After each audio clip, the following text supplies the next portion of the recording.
আসসালামু আলাইকুম। আজকে আমি যাচ্ছি ময়মনসিংহে। তো ময়মনসিংহে আসছে কিশোরগঞ্জ থেকে এক্সেল লিটন। এই যে এক্সেল লিটন, তাকে আপনারা সবাই চিনেন, টিকটকে ফেমাস। তো আমিও ঢাকায় ছিলাম, তো ভাই আসছে কল দিছে, বলতেছে যে আমি তোমাদের এলাকায় আইছি। তো ঢাকা থেকে আমি আইসা বললাম সরাসরি ময়মনসিংহে। আইসা এক্সেল লিটন ভাইয়ের সাথে দেখা করলাম, অনেক ভালো লাগলো। তো ভাইয়া ময়মনসিংহে আইছে, অনেক ঘোরাঘুরি করলাম, অনেক সময় দিলাম, অনেক ভালো লাগলো। তো ভাই বলতেছে এখন চলে যাবে। তো আর কি করার, অনেক ঘোরাঘুরি করলাম। তো ভাই ওই যে চলে যাইতেছে, তো ভাইকে বিদায় দিয়া তো আমরাও চলে যাইতেছি।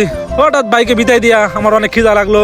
তো পাশে দেখলাম একটা বিরিয়ানি হাউস, বিসমিল্লাহ খাবার ঘর। তো এখানে আপনার 30 টাকা অনেক সুন্দর বিরিয়ানি পাবেন। আপনারা দেখতেই পারতেছেন আমার হাতে মাত্র 30 টাকা। তো দেখতেই পারলেন, ভাই বললো আমি বললো অনেক ভাইরাল। আসলে আমি কোনো ভাইরাল টাইরাল না। তো এখানে খাবার আইছি, অনেক ভালো লাগতেছে, ভাইয়ের ব্যবহার অনেক ভালো। তো ময়মনসিংহ ব্রিজ আপনারা আসলে দেখতে পারবেন বিসমিল্লাহ খাবার ঘর। আপনারা যদি বিরিয়ানি খাইতে চান মাত্র 30 টাকায় ভাইয়ের কাছে চলে আসবেন। ভাইয়ের ব্যবহার কিন্তু অনেক ভালো। তো ভাইয়ের দেখতেই পারতেছেন আমাকে অনেকগুলো গুস্ত টুকরাও দিছে। তো এটা আমাকে ফ্রি দিছে। আপনারা যদি বিরিয়ানি খাইতে চান 30 টাকায়, তো ভাইয়ের কাছে চলে আসবেন। সবাইকে ধন্যবাদ। আসসালামু আলাইকুম।